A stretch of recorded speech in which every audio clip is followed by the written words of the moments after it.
আসসালামু আলাইকুম। দেখতে পাচ্ছেন যে মার্সিডিজ বেঞ্চের স্লিপার কোচ তৈরি হচ্ছে। বাইরের লুকটা অসাধারণ এবং ভিতরটা কেমন করেছে চলুন দেখা যাক। তো দেখবেন এখানে প্রথমে হচ্ছে কয়েকটি স্টেয়ার দেওয়া আছে।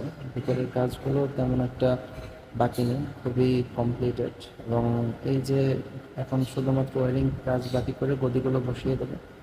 এবং এই যে ভিতরের কত সুন্দর দেখা যাচ্ছে, আপনারা দেখলেই বুঝতে পারবেন যে কত সুন্দর হচ্ছে এই সে বাইরের মার্সিডিজ বেঞ্জের যে লোগোটা এবং বাইরের আউটলাইন অনেকটাই হয়ে গেছে মার্সিডিজ বেঞ্জের।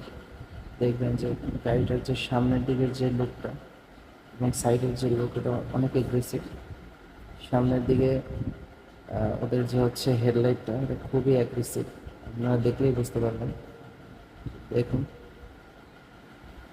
আচ্ছা, খুব সুন্দর করে সাজানো আছে এবং একটি প্রিমিয়াম ফিলিং দেবে যখন এই বাসটা দেখবেন।